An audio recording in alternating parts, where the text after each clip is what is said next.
Okay, 2004's The Punisher. It somehow escaped being a rotten movie on Rotten Tomatoes. I don't know how. It has a 29% on the tomato meter and a 63% on the audience score. I'm going to disagree with that. I think this should be considered a rotten film for one or two main reasons. The biggest reason being that it's simply just too boring. It's supposed to be an action movie. It's supposed to be The Punisher, Marvel Comics, The Punisher. That's not supposed to be boring, and yet it is very boring. This film spends way too much of its time on an actual marital story between the villain and his wife.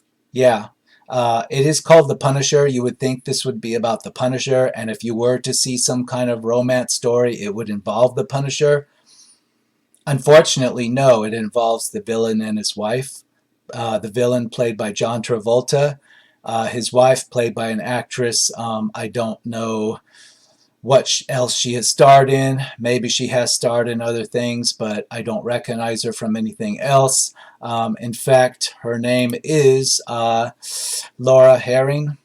I believe that's how I'm pronouncing her name, Laura Herring. In any case, it spends a lot of time between John Travolta and her, and their romance, their marriage, their kind of strange marriage. And the plot of this film, instead of, the Punisher defeating bad guys in all kinds of cool, edgy ways, that's what you would expect, you get a story in which a large part of it revolves around the Punisher actually framing John Travolta's wife. He's framing the villain's wife so that the villain thinks the wife is cheating on him with one of his top henchmen, played by Will Patton.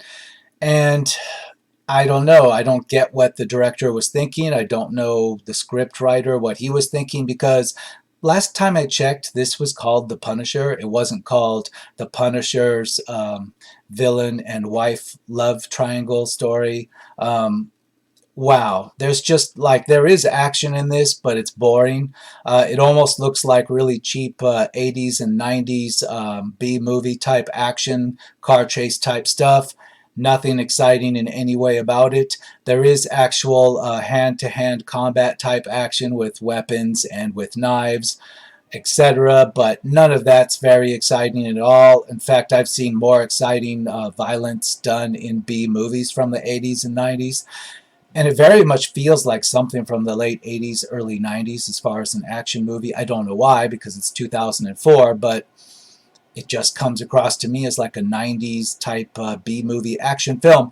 Now, there is one particular action scene, a fight scene, that I found amusingly funny and gory at the same time, and it was something that should have been found more often in this film. The film would have been a lot better if more of the film had had the type of scene that I'm going to describe, in which a gigantic blonde character that's called the Russian fights the Punisher in a small apartment unit.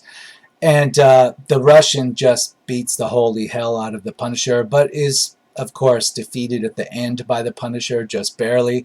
Now, that was kind of comical and gory and different and edgy and weird, and that's what I would have wanted to see all through this movie, and then I would have really enjoyed it. And I'm thinking that, in my own personal opinion, that's the only good scene out of this whole movie. It's the only scene in which I wasn't bored, the Punisher's fight with the Russian. The rest of the film, completely forgettable and rotten to me. And let's get right into the rotten reviews on this, see what other people think. And what I mean by that is I'm not going to entertain reading any audience review that is above 3 stars, because I'm sorry, I just can't believe that such a thing is valid. So let's get into the first 3-star review from October 13, 2019, making it about 4 months ago. A good cast fails to elevate this overly violent and by-the-numbers revenge flick. Yeah, it's very much by the numbers, something taken out of a late 80s action film. Very boring and forgettable in every way, and it is basically a revenge flick of sorts, but there's a lot of problems with that. Like the Punisher, what motivates him to go after John Travolta's villain? It's because John Travolta has killed his family. But John Travolta did that to the Punisher's family because the Punisher actually was responsible for John Travolta's son's death first.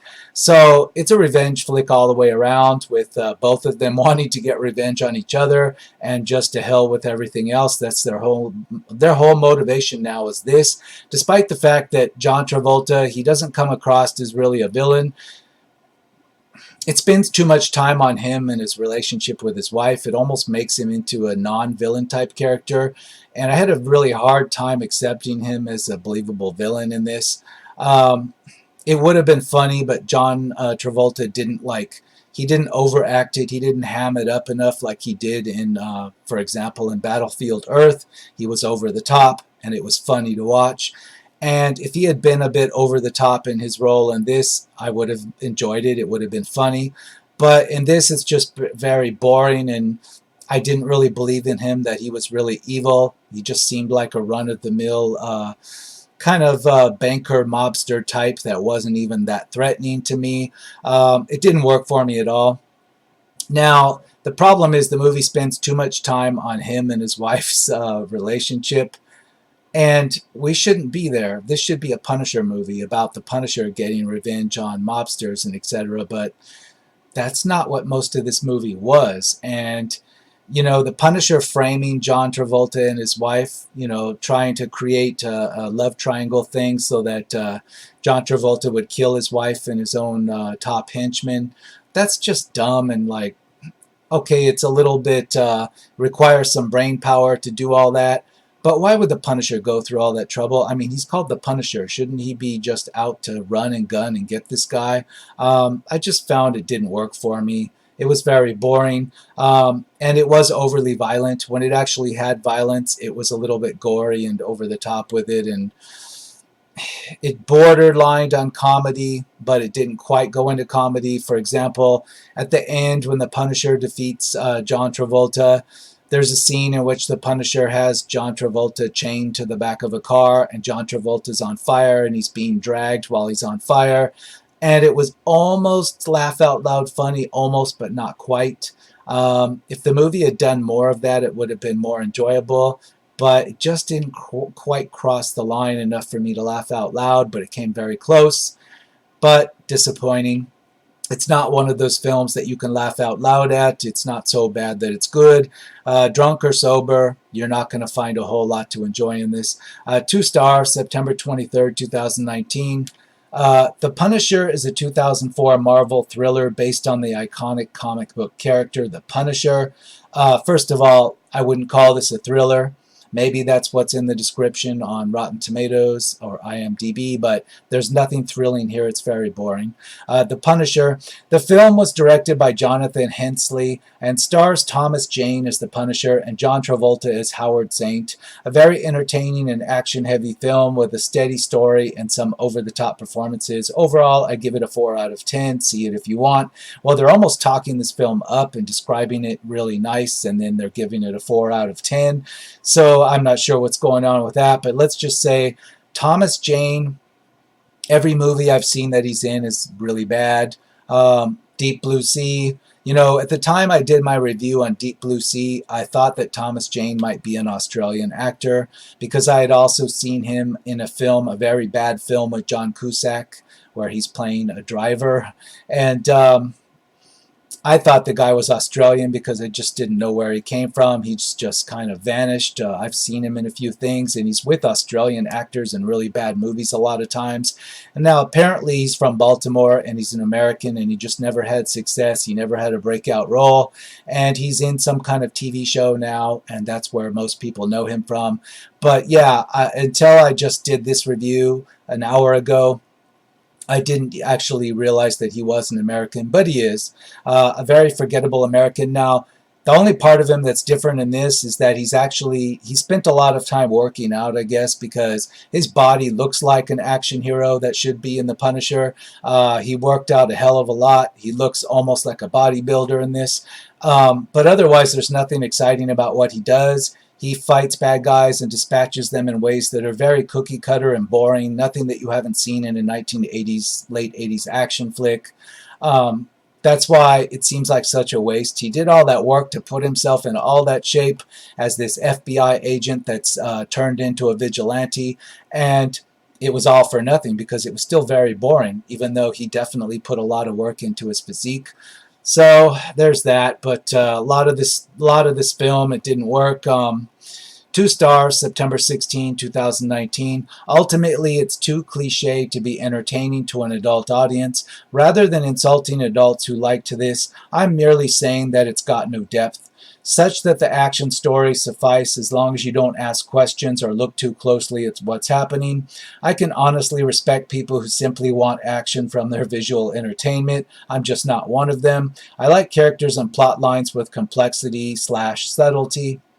And this movie was neither.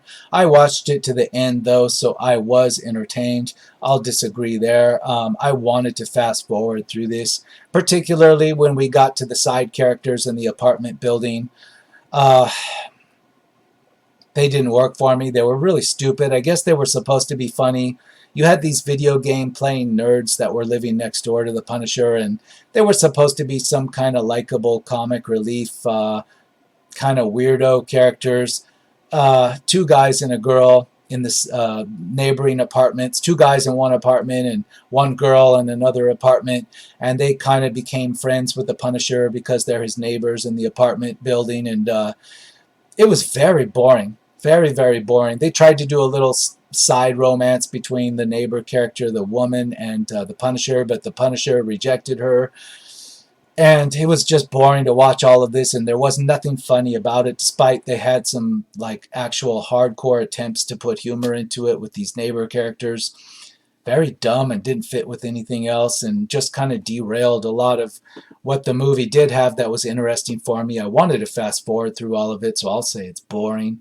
Um, 3 stars, August 24th, 2019. Underrated. Honestly, I don't understand the low score. Wow, well, you didn't watch the same movie I did. I could barely sit through this thing. 2.5 stars, August 15th. The scene with the Russian is the best part of this movie. Yes, exactly. That's the only part of this movie I liked. I thought the rest of the movie should have been like that. If the rest of the movie had been tonally like that and it had that type of action, it would have been awesome. But aside from the one scene where he's fighting the Russian, the rest of this is just boring and there's nothing there to see. Nothing there. Very disappointing. Now, as far as my star review, I'll give this 1 star. Literally just 1 star. It was barely watchable for me. The boredom just knocks down anything else that was redeemable about this. 3 stars, July 22nd, 2019. It is by the numbers revenge film. Thomas Jane plays Frank Castle pretty well. It has some decent writing and a bad guy that is better than most. No, the writing isn't that decent. Like, for example, Frank Castle starts off in this as an FBI agent, and he's just doing what FBI agents do, yet somehow, just because his family is killed, he turns into the Punisher and is worthy of being a comic book hero. He doesn't do anything in this that's comic book hero type stuff. I mean, yes, his body looks like a comic book hero, but what does he do? How does he dispatch enemies? Does he do things in any kind of edgy or different way we haven't seen before? Is there anything at all that crosses into the superhero realm with him? No, it doesn't. It's like all this stuff has been done better in late 80s, early 90s action films. And this is a 2004 Marvel film with the Marvel opening, comic book page flipping shot on the beginning of it.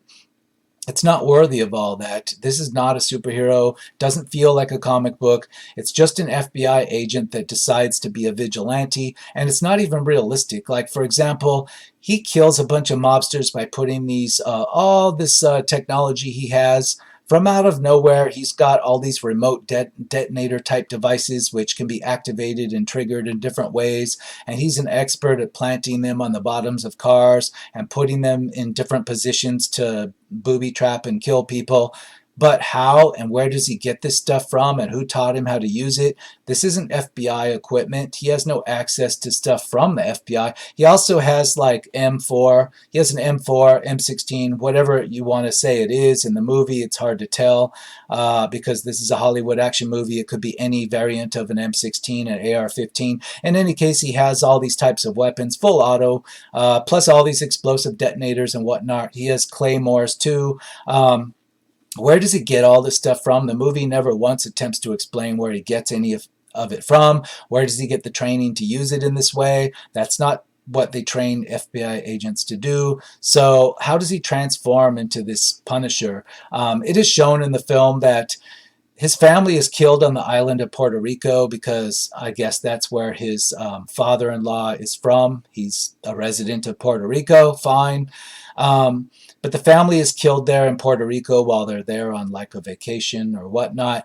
And the Punisher's left there on Puerto Rico, and he's left there for dead. He's got a bullet in him, and he's all beat up, looks like he's on the edge of death.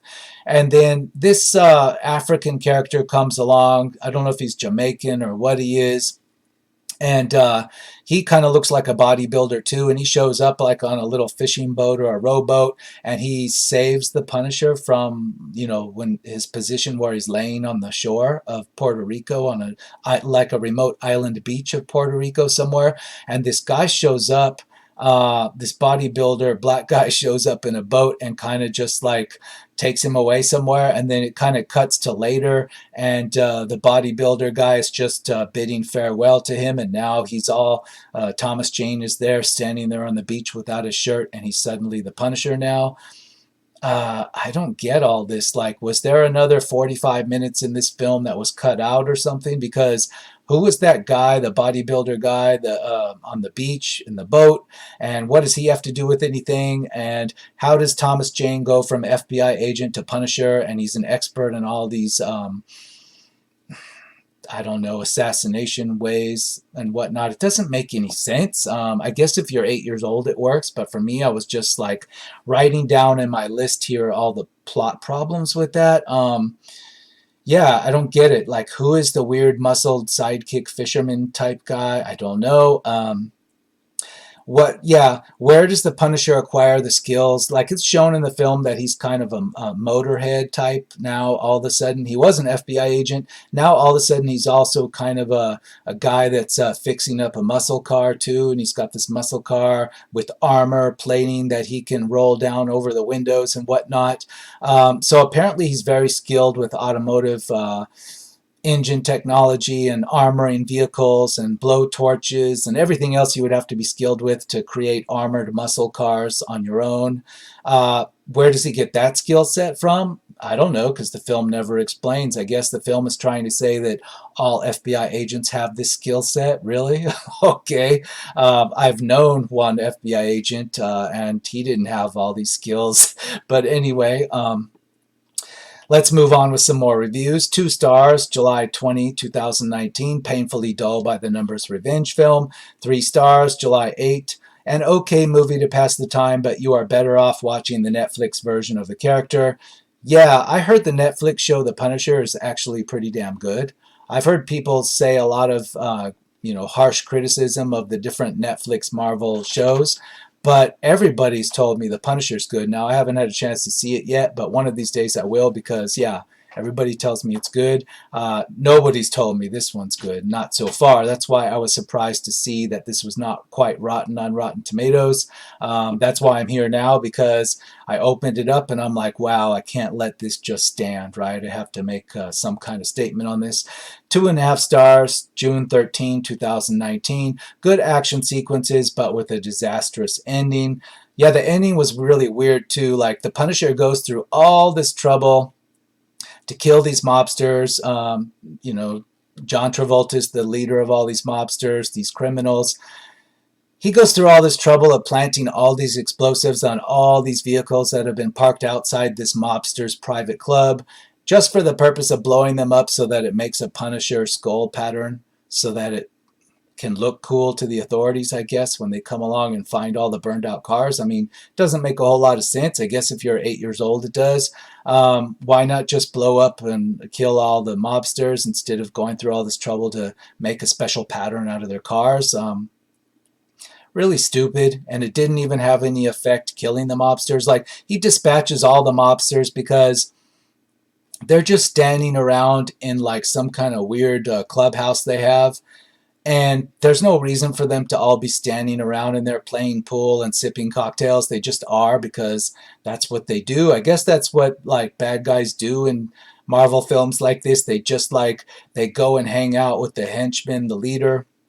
The henchmen hang out with the leader in some kind of clubhouse with a pool table, and they sip cocktails and just like talk about henchmen type things and wait for the Punisher to come along and blow them all up, because that's all that happens. Nothing interesting. It's just straight up the Punisher comes in and just kills them all, and it's very boring watching all this, and you don't get any explanation of what the hell, why did they all go there in the first place. You know, it's shown that John Travolta is paying a heavy bounty for them to kill the Punisher. So they collect their money from a suitcase that John Travolta leaves in the clubhouse. And then instead of going off on their own to kill the Punisher to collect the bonus, because he says there's a bonus for the actual person that kills Punisher himself, they just like sit on their ass in this clubhouse, like after they collect their money. I don't get it. And then they just wait there until the Punisher comes there and kills them all. And then the Punisher just kills them all quite easily. Half a star, May 18, 2019. The weakest Punisher movie I've ever seen in my whole entire life. John Travolta should have been this movie's saving grace, but nope. Travolta is pretty much sleepwalking through this role. Boring, boring, boring. Yeah, Travolta could have gone over the edge and done a Battlefield Earth type thing, and it would have been entertaining, but he never does. He just kind of goes up to the edge, but never really does a whole lot of anything, and he's not believable as a villain. He doesn't even seem evil. He almost seems sympathetic because it dwells too much on his relationship with his wife that he's so in love with, and that's not the way you set up a villain. Like, if you want me to feel like this guy is an irredeemable villain that I'd like to see die in a horrific, violent way, then you need to show me a character that I want to see this happen to, not a guy that's struggling to impress the wife that he's in love with, and he's really worried about her cheating on him and all this stuff. That's not how you do a villain. What the hell was this director thinking? What was the script writer thinking? They just went totally retarded on this. 2.5 stars, April 26, 2019. Much too lighthearted portrayal of Frank Castle. Yeah, Frank Castle's just a everyday good guy, but that's Thomas Jane. Thomas Jane, like I said, everything I've seen him in, he doesn't bring anything to any role. He's always like pretty much the action hero type guy. He looks like one. In every movie I've seen him in, he's supposed to be the hero, the action type hero, and he's always very forgettable and boring, and he's not unlikable, but he just doesn't have anything going for him. He's not memorable. He's not different. He doesn't, he's just a whole lot of bland. You know, even in this, despite the fact that he's all muscled up and that looks impressive, there's nothing else there going on. I mean, he just like dispatches people. Even Arnold Schwarzenegger in the worst of his movies, like in Raw Deal, had more persona dispatching bad guys. It was more fun to watch. This is just boring. And that's Thomas Jane too. That's not just the director. I'm guessing that's why I've never seen him in anything good, and that his career is very unknown in the US. He's just not that great in this type of stuff. 3 stars, January 17. This was basically Die Hard 2, but it wanted to be James Bond. This film was one of the biggest action-packed films I have ever watched. Really? What film are you watching? Let's continue. I honestly couldn't wait for the next action scene to appear. This one of my favorite Marvel movies, or superhero movies in fact, but unfortunately it was bad. The acting was bad for some parts and the beginning needed to be rewritten. The principal problem with the opening was Samantha Mathis acting and script. She played Maria Elizabeth. Really? I completely disagree.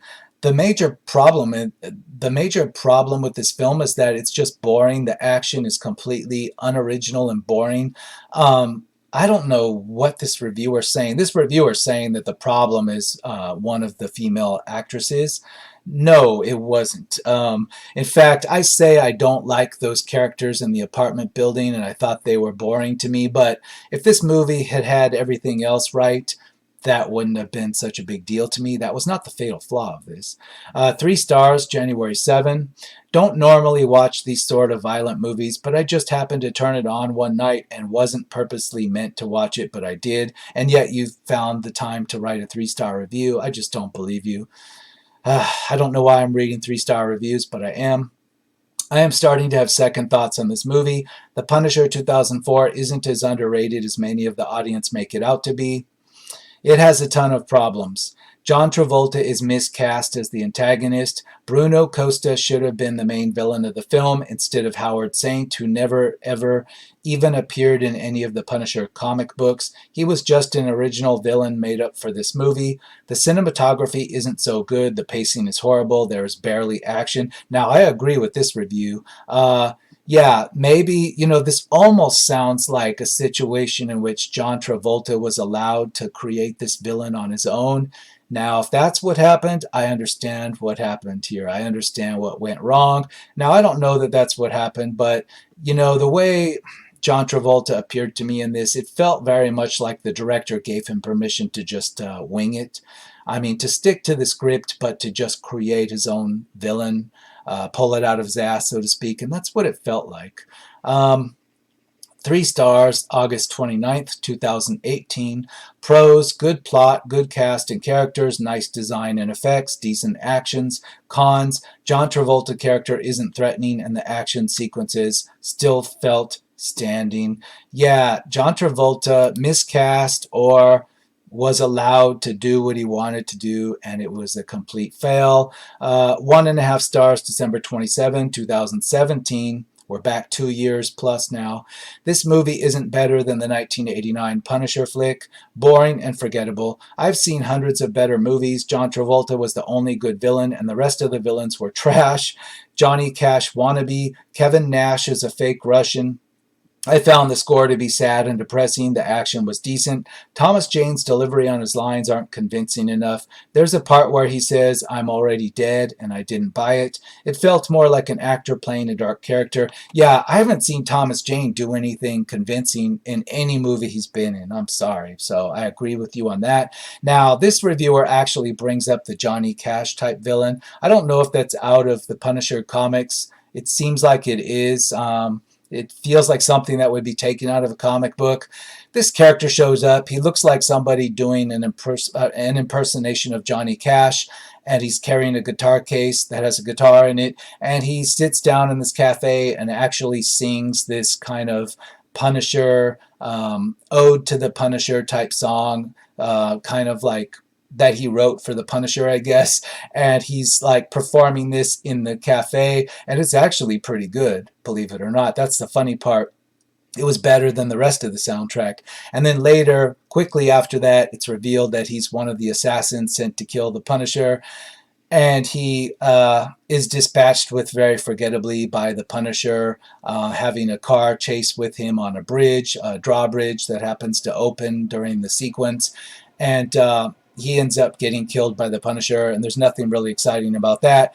And that is kind of cool. Like, he was like a Johnny Cash wannabe impersonator that was also an assassin, and that was also something like the Russian character that could have worked if there were more of it in the movie, and I thought it was actually pretty cool, but the action that it led up to was boring again, and he was simply dispatched by the Punisher very simply, and wasn't a whole lot to that, but at least somebody brought that up because I almost forgot to mention it. And let's take a look at my list before I forget anything else. Yep. Okay, yeah. That particular scene I just mentioned where the Punisher has a little car chase and he fights the Johnny Cash character, that whole thing only works because, now listen to this.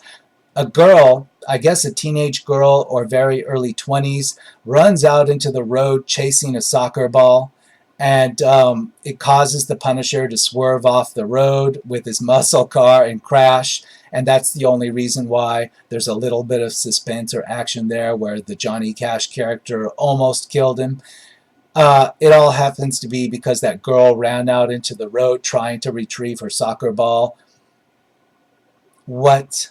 Like, that was so damn stupid, but, that wasn't the worst thing in this film, so I just shook my head and said, okay. What else is on my list? The neighbor subplots are very boring. Yes, they are, because I could see they were trying to make it into a comedy, but it wasn't funny. It was just dumb.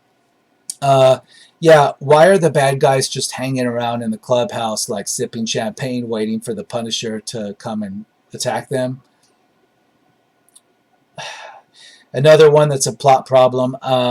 Yeah, where does the Punisher, I mentioned this before, where does the Punisher get all these bombs and weapons from? It doesn't show that. It just shows that he has these things all of a sudden. Okay. They could have just taken 30 seconds in the runtime to show him getting these from somewhere. It wouldn't have been really great, but at least it wouldn't have just left it totally unknown. But no, he just comes up with all these weapons out of nowhere. And again, everything of his family was destroyed in Puerto Rico, and he's not part of the FBI. And in fact, the FBI has shown that they think he's dead. So where does his money come from? What has he been doing to make money to buy all this stuff and all these tools he has, and maybe even the weapons that he must have purchased from somebody somewhere? It's a total unknown. He just has money, he has weapons, he has skills. It all comes magically out of nowhere. I'm sorry, but if I'm not 8 years old, so I need some kind of explanation, even the smallest explanation of where all this comes from, because you can't even say that he's got an FBI pension somewhere or a bank account, because the FBI thinks he's dead. So for the FBI to think you're dead, you don't have a bank account anywhere they can find, and you don't have a pension, and you don't have a job, because they would know all these things. That's why they're the FBI. That's their specialty, believe it or not. So it's just a complete ridiculous fail on that. And I'm going to have to call this one The Punisher 2004, largely just boring, but completely nonsensical. The worst kind of stuff that only an 8-year-old would find plausible. Nothing exciting or edgy or interesting or comic book-like about the action or the violence in this. The Punisher is not like a comic book superhero. He's just a guy. I don't know why I spent time watching this guy for 123 minutes. I watched a guy dressed up like the Punisher that wasn't even an action hero or a comic book character. I don't know what he was. He was just Thomas Jane, dressed up, muscled up, and just going through the motions. And John Travolta was just dressed up like a villain, talking like a villain, but he wasn't even a villain. He was just a guy just in love with his wife that was worried she was cheating on him, and that was your big villain. I'm sorry, it's a complete fail. 63% on the audience score. I don't know how it's that high. I guess if I had to guess, I would say it's just, maybe it's just Marvel fanboys. Just they don't want to accept that one of the earliest Marvel films was rotten, so they talked this one up a lot. It's the only thing I can figure. There's nothing redeemable otherwise about this thing. And so, before I said on an earlier episode of Rotten Reviews that I thought Elektra was the worst kind of example of a Marvel film before 2008's Iron Man came along and created the MCU. Well, no, this one was out there too. Let's not forget about this one. This one, combined with Elektra, was quite a bad mark, quite a double bad mark, if you will, along with Daredevil on the Marvel cinematic filmography out there before we were rescued by the MCU. And again, I'm going to say, thank God 2008 Iron Man came along, because otherwise this is what we would be enduring probably even today. So I'm going to leave this one, and I'm going to see you again on the next episode of Rotten Reviews.